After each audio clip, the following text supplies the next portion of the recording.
আমরা আলোক বিজ্ঞান চ্যাপ্টার শুরু করেছি। আগের দিন আমরা গোলীয় দর্পণ পড়িয়েছি। লাস্ট যেটা পড়িয়েছিলাম সেটা ছিল নিউটনের সমীকরণ। আজকে আমরা করাবো বিবর্ধন। বিবর্ধনের তিনটে ভাগ আছে, একটা হচ্ছে রৈখিক বিবর্ধন, একটা ক্ষেত্রীয় বিবর্ধন, আর একটা হচ্ছে অনুদৈর্ঘ্য বা অক্ষীয় বিবর্ধন। তার প্রথমে আমরা আসছি রৈখিক বিবর্ধন বলতে আমরা কি বুঝি। রৈখিক বিবর্ধন কাকে বলে? সেটা হচ্ছে যে কোনো গোলীয় দর্পণটা অবতল হতে পারে বা উত্তল হতে পারে। কোনো গোলীয় দর্পণের প্রধান অক্ষের সঙ্গে লম্বভাবে রাখা কোনো বস্তুর প্রতিবিম্বের দৈর্ঘ্য বা উচ্চতা এবং বস্তুর দৈর্ঘ্য বা উচ্চতার যে অনুপাত, সে অনুপাতটাকে বলা হবে রৈখিক বিবর্ধন। রৈখিক বিবর্ধন হচ্ছে এম দ্বারা প্রকাশ করা হয়। রৈখিক বিবর্ধন এম সমান কত? প্রতিবিম্বের দৈর্ঘ্য বা উচ্চতা ডিভাইডেড বাই বস্তুর দৈর্ঘ্য বা উচ্চতা। প্রতিবিম্বের দৈর্ঘ্যটাকে আমরা প্রকাশ করি আই দ্বারা। আই মানে হচ্ছে ইমেজ আর ও মানে হচ্ছে অবজেক্ট। তাহলে প্রতিবিম্বের দৈর্ঘ্য বা উচ্চতা সেটা হচ্ছে আই, আর বস্তুর দৈর্ঘ্য বা উচ্চতা সেটা হচ্ছে ও, আই বাই ও। এটা সমান, এবার এটা লেখা যেতে পারে বি বাই ইউ, মানে প্রতিবিম্ব দূরত্ব বাই বস্তুর দূরত্ব। দূরত্ব দিয়ে বললে প্রতিবিম্ব দূরত্ব বাই বস্তুর দূরত্ব, এটাও হতে পারে। এবার আমরা আসবো ক্ষেত্রীয় বিবর্ধন। ক্ষেত্রীয় বিবর্ধন হচ্ছে এম ড্যাশ সমান হচ্ছে এ ড্যাশ বাই এ। এ ড্যাশটা হচ্ছে প্রতিবিম্বের ক্ষেত্রফল, আর এটা হচ্ছে বস্তুর বা কোনো তলের ক্ষেত্রফল। ক্ষেত্রীয় বিবর্ধন কাকে বলেন? সেটা হচ্ছে যে কোনো গোলীয় দর্পণের প্রধান অক্ষের সঙ্গে লম্বভাবে অবস্থিত কোনো তলের প্রতিবিম্বের ক্ষেত্রফল এবং সেই তলের ক্ষেত্রফলের যে অনুপাত, সে অনুপাতটাকে বলা হবে ক্ষেত্রীয় বিবর্ধন। এর একটা রাশিমান আমরা বের করব। ধরা যাক কোন আয়তাকার তলের দৈর্ঘ্য সমান এল এবং প্রস্থ সমান বি। একটা আয়তাকার তল আছে, আয়তাকার তলের দৈর্ঘ্য হলো এল, প্রস্থ হচ্ছে বি। ক্ষেত্রফল কত হবে? অতএব আয়তাকার তলের ক্ষেত্রফল এ সমান এল বি, দৈর্ঘ্য ইন্টু প্রস্থ। আয়তাকার তলের ক্ষেত্রফল হচ্ছে এ সমান এল বি। বা রৈখিক বিবর্ধন যদি এম হয়, রৈখিক বিবর্ধন এম হলে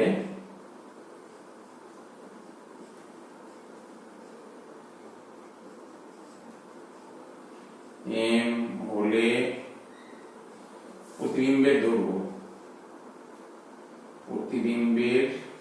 আয়তাকার তলের প্রতিবিম্বের দৈর্ঘ্য সেটা ধরা হলো এল ড্যাশ। এল ড্যাশ সমান কত হবে? M into L. প্রতিবিম্বের দৈর্ঘ্য হচ্ছে এল ড্যাশ সমান এম ইন্টু এল। আর প্রতিবিম্বের প্রস্থ সেটা হচ্ছে বি ড্যাশ। বি ড্যাশ সমান এটা হচ্ছে এম বি। তাহলে প্রতিবিম্বের ক্ষেত্রফল কত? প্রতিবিম্বের ক্ষেত্রফল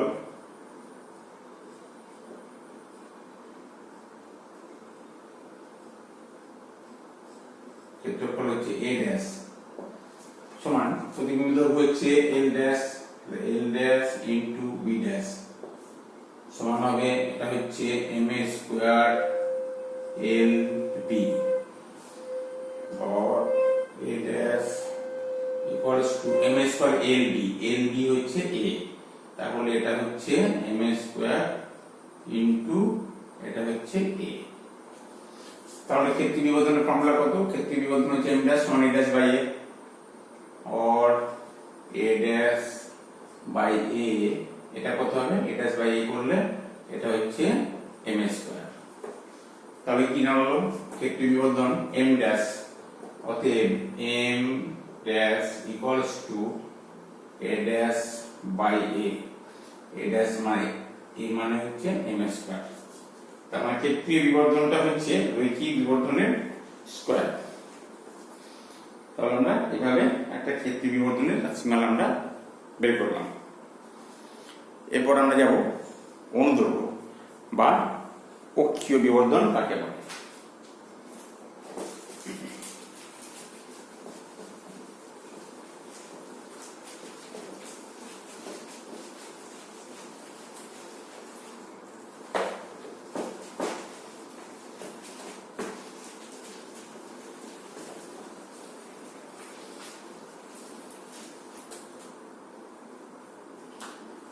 অনুদৈর্ঘ্য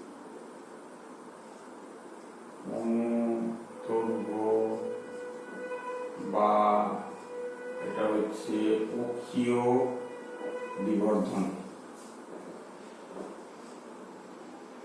এম ডবল ড্যাশ দ্বারা প্রকাশ করা হয়। এর সংজ্ঞাটা কি?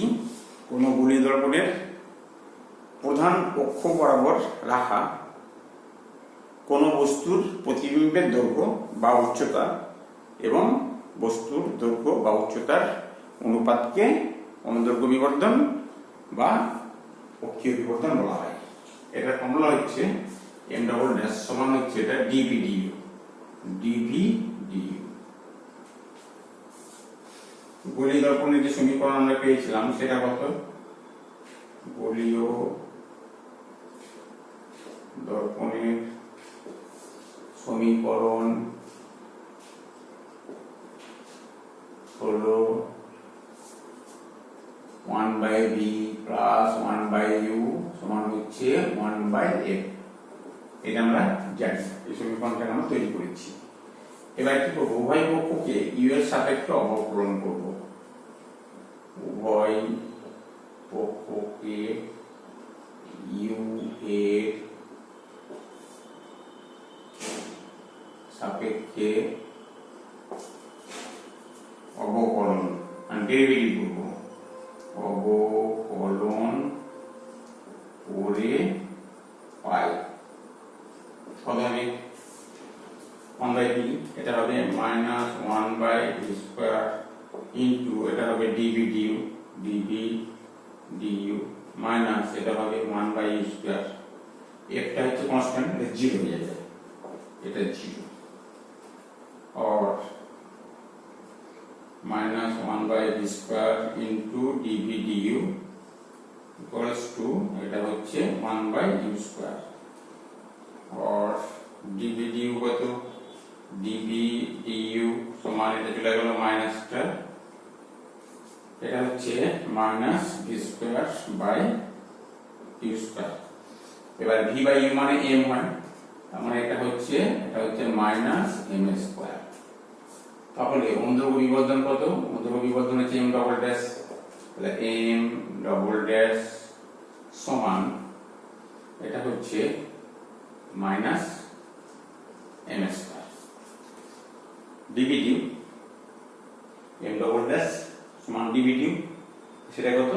সেটা হচ্ছে মাইনাস m স্কয়ার। এটা গেল অনুদৈর্ঘ্য বা অক্ষীয় বিবর্ধনের রাশিমালা।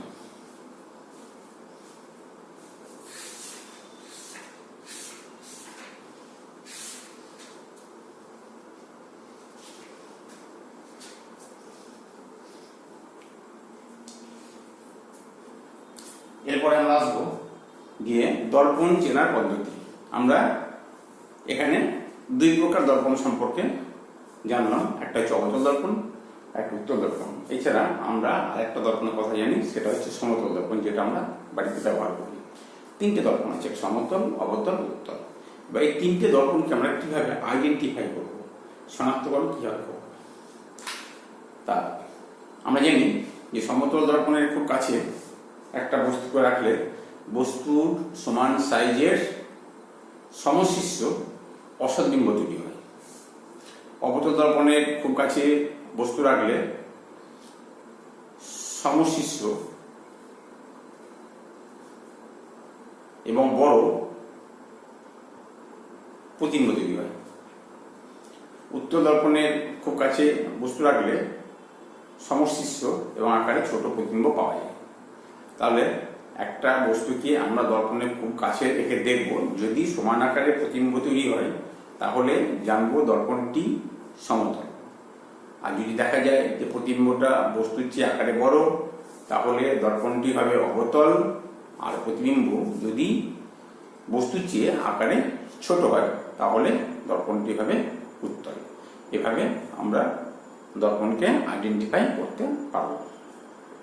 এরপর আছে দর্পণের ব্যবহার, গোলীয় দর্পণের ব্যবহার। অর্থাৎ অবতল দর্পণ আমরা কোথায় ব্যবহার করি, উত্তল দর্পণ কোথায় ব্যবহার করি। অবতল দর্পণের খুব কাছে বস্তু রাখলে বস্তু অপেক্ষা আকারে বড় সমশিষ্ট অসৎবিম্ব তৈরি হয়। তাহলে অবতল দর্পণের কাছে বস্তু রাখলে বড় প্রতিবিম্ব তৈরি হয় বলে অনেকে দাড়ি কামানোর সময় শখ করে অবতল দর্পণ ব্যবহার করা পছন্দ করে। তার কারণ অবতল দর্পণের কাছে মুখ রাখলে গালের এবং মুখের বিবর্জিত প্রতিবিম্ব তৈরি হয়, তার ফলে দাড়ি কাটতে সুবিধা হয়, সেই জন্য অনেকে অবতল দর্পণ ব্যবহার করেন। এছাড়া দন্ত চিকিৎসকগণ অর্থাৎ যা দাঁতের চিকিৎসা করেন, ডেন্টিস্ট, তারা অবতল দর্পণ ব্যবহার করে থাকেন। উত্তল দর্পণ কোথায় ব্যবহার করা হয়, উত্তল দর্পণের খুব কাছে বস্তু রাখলে আকারে ছোট সমশিষ্ট অসৎবিম্ব তৈরি হয়। এই কারণে সমস্ত গাড়িতে, মোটরসাইকেল, স্কুটার, লরি, বাস, সমস্ত ভেহিকেলসে চালকের ডান দিকে একটা দর্পণ ব্যবহার করা হয়, যেটাকে আমরা ভিউ ফাইন্ডার হিসেবে ব্যবহার করে থাকি, সেটাকে বলা যায় ভিউ ফাইন্ডার। তাহলে সেক্ষেত্রে যে দর্পণটা ব্যবহার করা হয় সেটা হচ্ছে উত্তল দর্পণ। চালক গাড়ি চালাতে চালাতে মাঝে মাঝে দর্পণের দিকে দেখতে পাই এবং দর্পণের পিছনে যে সমস্ত যানবাহন আসছে তাদেরকে দেখে সেভাবে রাস্তা ছেড়ে দেয়। তাহলে সমস্ত গাড়িতে আমরা কি করি, ভিউ ফাইন্ডার হিসেবে উত্তল দর্পণ ব্যবহার করি। এটা গেল দর্পণের ব্যবহার। এরপর আছে দর্পণের ডিফেক্ট। দর্পণের একটা ডিফেক্ট আছে, সেটা হচ্ছে গোলীয় অপেরণ বলে একটা ডিফেক্ট দেখা যায়, গোলীয় অপেরণ।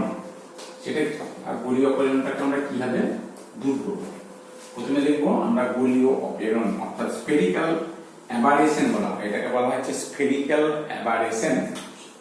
গোলীয় অপেরণ জিনিসটা কি?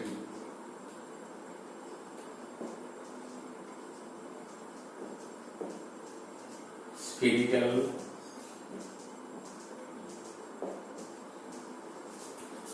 অ্যাবারেশন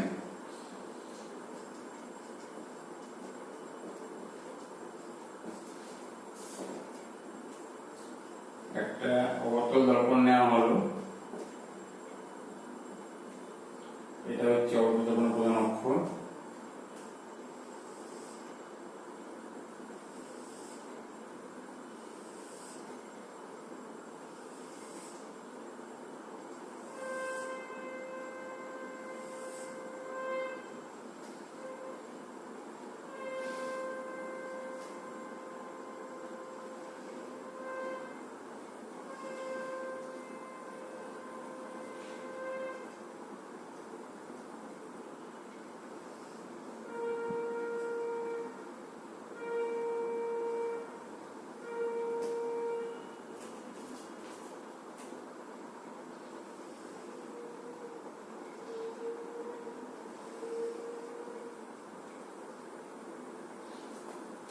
ব্যাপারটা হচ্ছে যে একটি অবতল দর্পণ যদি বৃহৎ উন্মেষ যুক্ত হয়, মানে একটা অবতল দর্পণের উন্মেষ যদি বড় হয় এবং সেক্ষেত্রে কতগুলো সমান্তরাল রশ্মি যদি প্রধান অক্ষের সঙ্গে সমান্তরালভাবে এসে দর্পণের উপর আপতিত হয়, তাহলে কি দেখা যাবে যে প্রতিফলনের পর রশ্মিগুলো প্রধান অক্ষের উপর একটা নির্দিষ্ট বিন্দুতে মিলিত না হয়ে অনেকগুলো বিন্দুতে মিলিত হবে। এখানে যেমন 3টি জায়গায় মিলিত হয়েছে, তারপরে কি হচ্ছে, অনেকগুলো প্রতিবিম্ব তৈরি হচ্ছে, তারপরে কি হবে, প্রতিবিম্বের ঔজ্জ্বল্য বা উজ্জ্বলতা হ্রাস পাবে। তাহলে প্রতিবিম্বের এই যে ডিফেক্ট, এটাকে বলা হচ্ছে গোলীয় অপেরণ।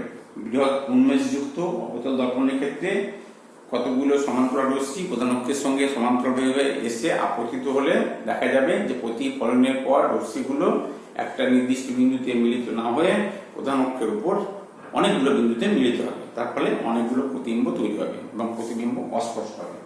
এই ডিফেক্টটাকে বলা হচ্ছে গোলীয় অপেরণ বা স্ফেরিক্যাল অ্যাবারেশন।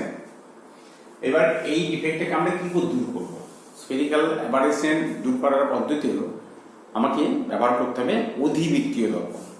দর্পণের শেপটা যদি অধিবৃত্তাকার হয় তাহলে সেক্ষেত্রে দেখা যাবে সমস্ত প্রতিফলিত রশ্মিগুলো প্রতিফলনের পর একটা বিন্দুতে গিয়ে মিলিত হবে, তারপরে কি হবে? একটাই প্রতিবিম্ব তৈরি হবে এবং সেক্ষেত্রে প্রতিবিম্বের উজ্জ্বলতা বজায় থাকবে। এভাবে আমরা স্ফেরিক্যাল অ্যাবারেশনটাকে আমরা দূর করতে পারি। এরপর আমরা বলবো যেখানে দর্পণের গাণিতিক যে প্রশ্ন, গাণিতিক যে সমস্যা সমাধানের জন্য কতগুলো রুলস, অর্থাৎ ইউ, ভি এবং এফ এদের যে সাইন, সেই সাইন সম্পর্কে আমাকে ধারণা রাখতে হবে। অর্থাৎ যখন আমরা গাণিতিক প্রবলেম সমাধান করব, নিউমেরিক্যাল সলভ করব, সেগুলো করতে গেলে আমাকে ইউ, ভি এবং এফ এর সাইনটা মনে রাখতে হবে। অবতল এবং উত্তল দর্পণের ক্ষেত্রে কি হবে? অবতল দর্পণের ক্ষেত্রে ফোকাস দূরত্ব হচ্ছে ঋণাত্মক, নেগেটিভ। অবতল দর্পণের ক্ষেত্রে ফোকাস দূরত্ব হচ্ছে ঋণাত্মক, আর উত্তল দর্পণের ক্ষেত্রে ফোকাস দূরত্ব হচ্ছে ধনাত্মক, অর্থাৎ পজিটিভ। অবতল দর্পণ সদ্বিম্ব অসদ্বিম্ব দুটোই তৈরি করতে পারে। যদি সদ্বিম্ব তৈরি হয়, সদ্বিম্ব হলে প্রতিবিম্ব দূরত্বটা হবে নেগেটিভ, অর্থাৎ ভিটা হবে মাইনাস। আর যদি সদ্বিম্ব তৈরি হয় তাহলে সেক্ষেত্রে প্রতিবিম্ব দূরত্ব ভিটা হবে পজিটিভ, অর্থাৎ ভিটা পজিটিভ বেরোলে আমরা বলবো প্রতিবিম্বটা অসৎ। আর যদি নেগেটিভ বেরোয়, ভি এর সাইনটা নেগেটিভ হয়, তাহলে প্রতিবিম্বটা হচ্ছে সৎ। তাহলে অবতল দর্পণের ক্ষেত্রে ভি এর সাইন প্লাসও হতে পারে, মাইনাস হতে পারে। মাইনাস হলে সেটা হচ্ছে সদ্বিম্ব, আর যদি প্লাস হয় তো সেটা হচ্ছে অসদ্বিম্ব।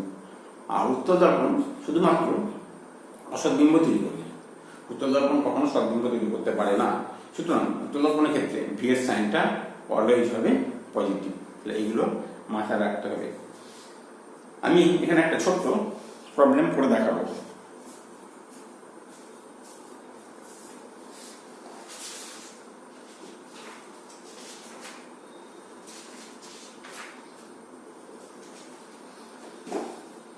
এখানে একটা প্রবলেম আমি বলছি। একটি অবতল দর্পণের ফোকাস দূরত্ব 20 সেন্টিমিটার। একটি অবতল দর্পণের ফোকাস দূরত্ব 20 সেন্টিমিটার। একটি বস্তুকে কোথায় রাখলে এর প্রতিবিম্ব 2 গুণ বিবর্ধিত হবে? একটি অবতল দর্পণের ফোকাস দূরত্ব 20 সেন্টিমিটার। একটি বস্তুকে কোথায় বসালে এর প্রতিবিম্ব 2 গুণ বিবর্ধিত হবে? আমি অঙ্কটা করে দেখাচ্ছি।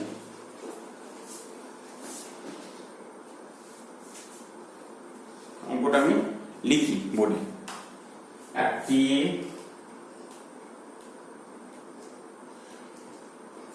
অবতল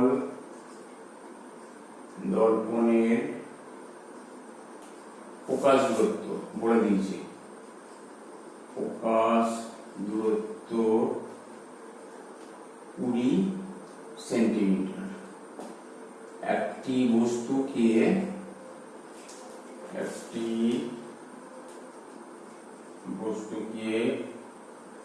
কোথায় বসালে, মানে দর্পণ দিয়ে কোথায় রাখলে, কোথায় বসালে এর 2 গুণ বিবর্ধিত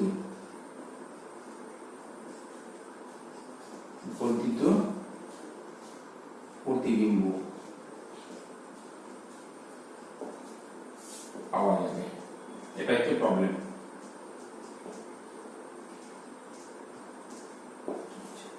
ফোকাস দূরত্ব 20 সেন্টিমিটার, এফ ফোকাস দূরত্বের কত আমরা এফ দ্বারা প্রকাশ করি, এফ সমান 20 সেন্টিমিটার।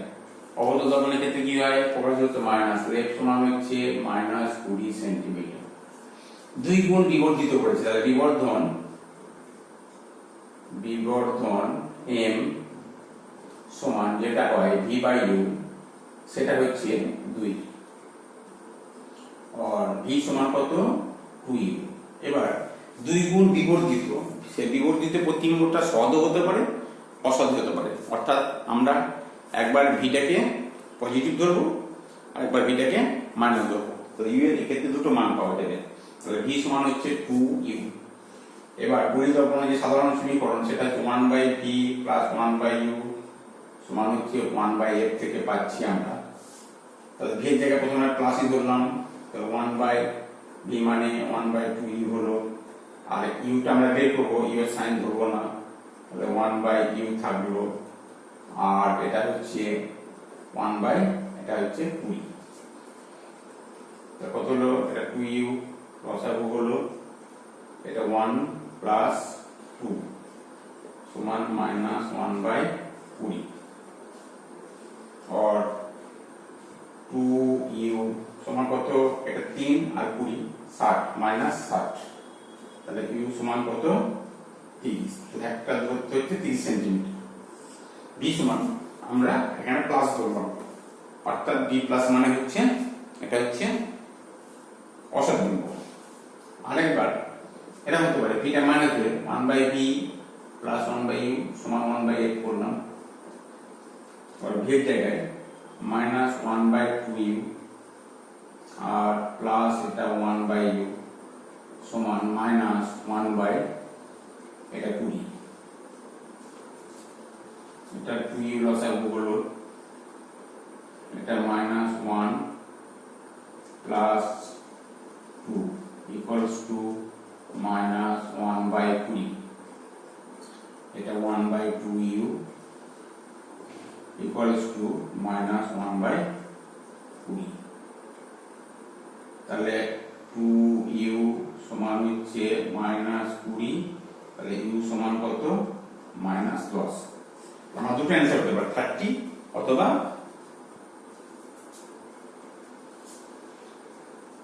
10। তাহলে বস্তুটা দর্পণ থেকে 10 সেন্টিমিটার দূরে থাকতে পারে অথবা 30 সেন্টিমিটার দূরে থাকতে পারে, কারণ সদ্বিম্ব দূরে হতে পারে। 2 গুণ বিবর্ধিত যেটা বলেছে সেই প্রতিবিম্বটা আমি তো জানি না, সদ না অসৎ বিম্ব বলে দেয়নি, সুতরাং আমাকে সদ্বিম্ব দূরে করতে হবে অসৎ বিম্ব দূরে করতে হবে, দুটো অ্যান্সার আমার হতে পারে। তাহলে বস্তু দূরত্ব 30 সেন্টিমিটার অথবা 10 সেন্টিমিটার এটা হতে পারে।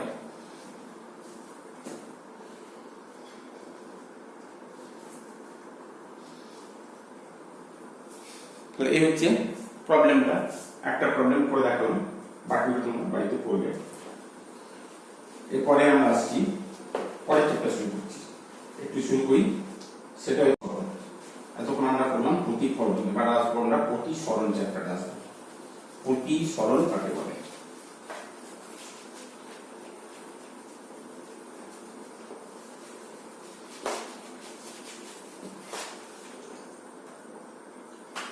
প্রতিসরণ, রিফ্র্যাকশন। প্রতিসরণ কি?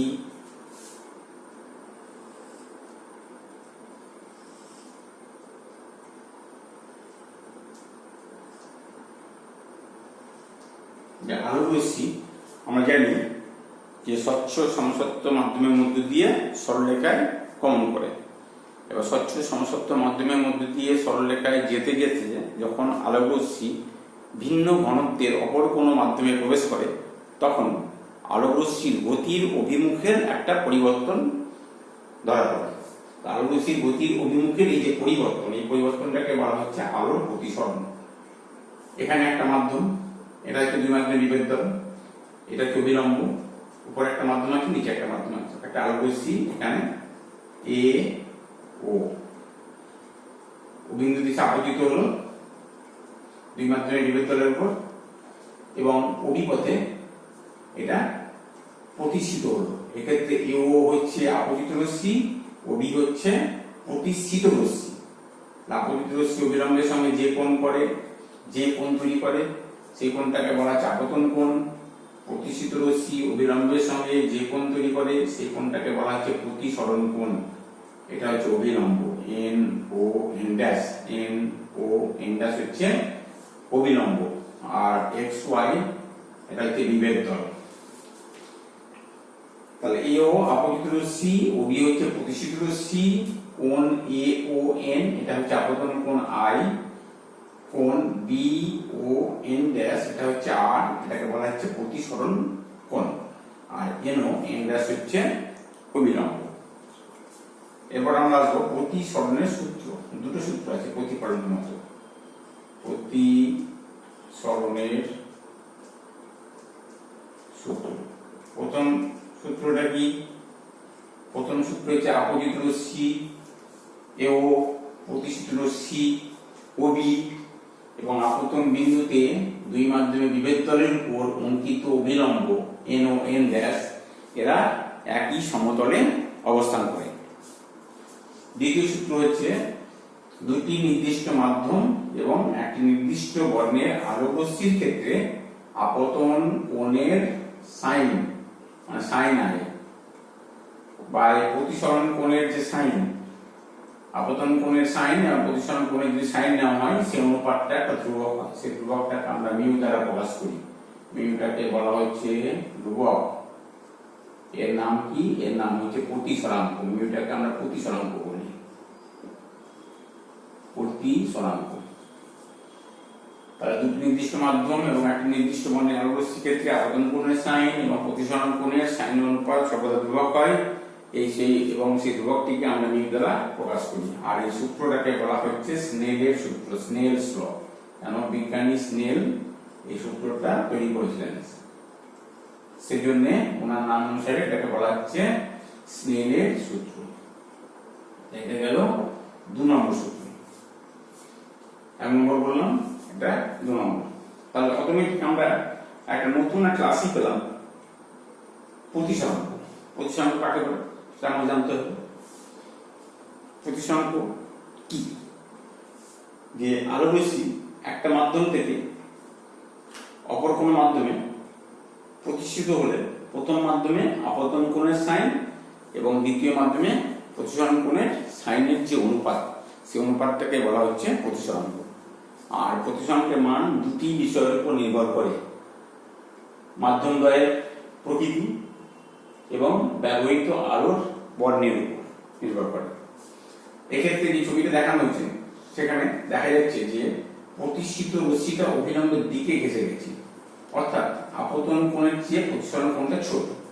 এক্ষেত্রে উপরের মাধ্যমটা হচ্ছে লঘু, আমার এই উপরের মিডিয়ামটা হচ্ছে লঘু, নিচেরটা হচ্ছে ঘন। লঘু থেকে ঘনতে গেলে প্রতিষ্ঠিত রশ্মি অভিলম্বের দিকে সরে যাবে, অর্থাৎ প্রতিসরণ কোণটা আপতন কোণের চেয়ে ছোট হবে। দেখা গেল প্রতিসরণের সূত্র। এবার আমরা জানি যে প্রতিসরাঙ্কের দুটো ভাগ আছে, একটা হচ্ছে আপেক্ষিক প্রতিসরাঙ্ক আর একটা পরম প্রতিসরাঙ্ক। সেই দুটো প্রতিসরাঙ্ক সম্পর্কে আমরা জানবো। পরম প্রতিসরাঙ্ক কাকে বলে আর আপেক্ষিক প্রতিসরাঙ্কই বা কাকে বলে।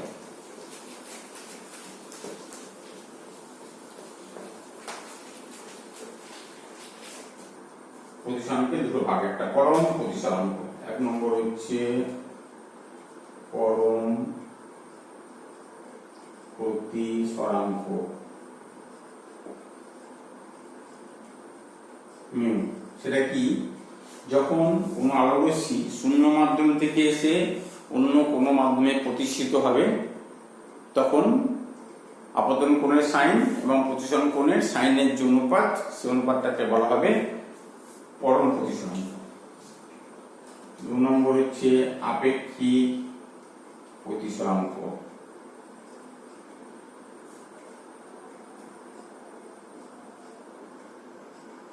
আপেক্ষিক প্রতিসরাঙ্কটা কিরকম হবে আমি এঁকে দেখাচ্ছি। দুটো মাধ্যম আছে, একটা এ মাধ্যম একটা বি মাধ্যম, এটা বিভেদ তল। ধরা যাক উপরের মাধ্যমটা এ মিডিয়াম, এটা হচ্ছে এ মাধ্যম, আর নিচেটা হচ্ছে বি। এর থেকে বিটা আমি ধরলাম লঘু, তাহলে এটা আপতন কোণ আই, এটা প্রতিসরণ কোণ আর, এটা ঘন, এর তুলনায় বিটা হচ্ছে লঘু। তাহলে কি হচ্ছে? প্রতিষ্ঠিত রশ্মিটা অভিলম্ব থেকে অনেক দূরে সরে যাচ্ছে। ঘন লঘু যেটা খুশি হতে পারে, অসুবিধা নেই। তা যখন কোনো আলোক রশ্মি একটি মাধ্যম এ থেকে অপর কোনো মাধ্যম বি তে প্রতিষ্ঠিত হবে, তখন এ মাধ্যমে আপতন কোণের সাইন এবং বি মাধ্যমে প্রতিসরণ কোণের সাইনের যে অনুপাত, সেই অনুপাতটাকে বলা হবে আপেক্ষিক প্রতিসরণ। অর্থাৎ এ মিউ বি সমান, এটা হচ্ছে sine I by sine R, A mu B সমান sine I by sine R. A mu B এটা মানে হচ্ছে এ মাধ্যমের সাপেক্ষে বি মাধ্যমের প্রতিসরণ কোণ, এবং এই প্রতিসরণ কোণটাকে বলা হচ্ছে আপেক্ষিক প্রতিসরণ। কাঁচের প্রতিসরণ কত? কাঁচের মিউ, যেটা মিউ সমান আমরা জানি 1.5 বা 1.5। কাঁচের প্রতিসরণ 1.5 বলতে আমরা কি বুঝবো, যে যখন কোনো আলোক রশ্মি শূন্য মাধ্যম বা বায়ু মাধ্যম থেকে এসে কাঁচ মাধ্যমে প্রতিষ্ঠিত হবে, তখন শূন্য মাধ্যমে বা আমরা বায়ু মাধ্যমটাকে এখানে শূন্য মাধ্যম হিসেবে ট্রিট করে নিই, তাহলে শূন্য মাধ্যমে আপতন কোণের সাইন এবং কাঁচ মাধ্যমে প্রতিসরণ কোণের সাইনের যে অনুপাত, সেই অনুপাতটা হবে 1.5। এটা হলো কাঁচের প্রতিসরণ 1.5 বলতে কি বোঝায়। এরপর প্রতিসরণকের সঙ্গে কতগুলো বিষয়ের সম্পর্ক আছে, যেমন প্রতিসরণকের সঙ্গে আছে আলোর বেগের সম্পর্ক। প্রতিসরণকের সঙ্গে আলোর বেগের সম্পর্ক, সেরকম তরঙ্গদৈর্ঘ্যের সম্পর্ক আছে।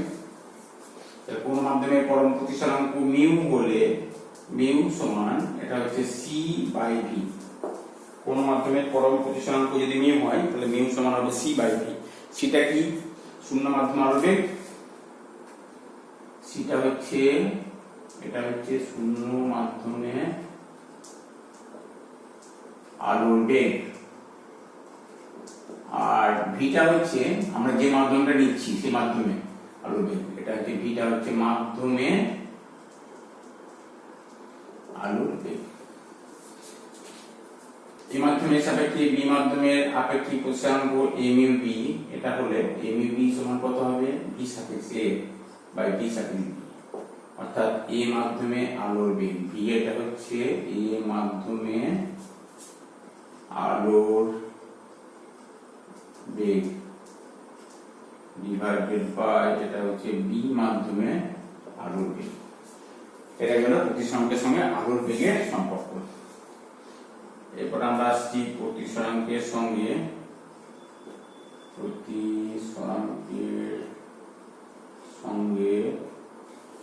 আলোর তরঙ্গ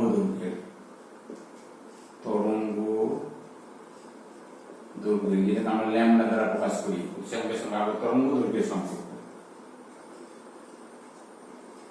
সেই সম্পর্কটা কিরকম?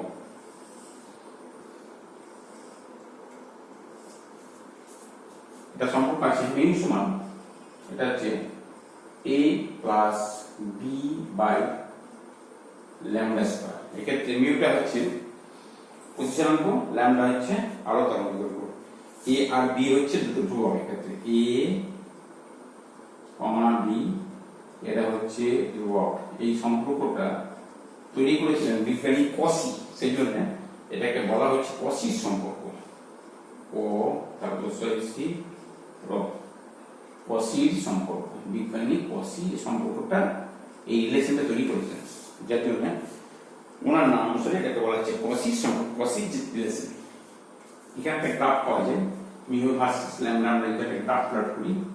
গ্রাফটা হবে এরকম, এদিকে আমরা প্লট করছি আলো তরঙ্গ দৈর্ঘ্য ল্যামডা, এদিকে প্লটিং হচ্ছে মিউ।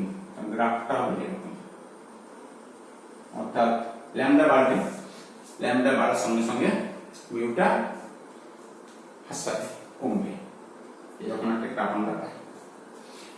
এছাড়া আছে প্রতিসরাঙ্কের সঙ্গে মাধ্যমের তাপমাত্রা সম্পর্ক। সাধারণভাবে কোন মাধ্যমের তাপমাত্রা বাড়লে সেই মাধ্যমের প্রতিসরাঙ্কটা হ্রাস পায়।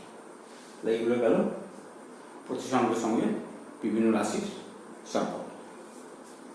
আজকে এই পর্যন্ত থাক, আবার পরের দিন আলোচনা করব।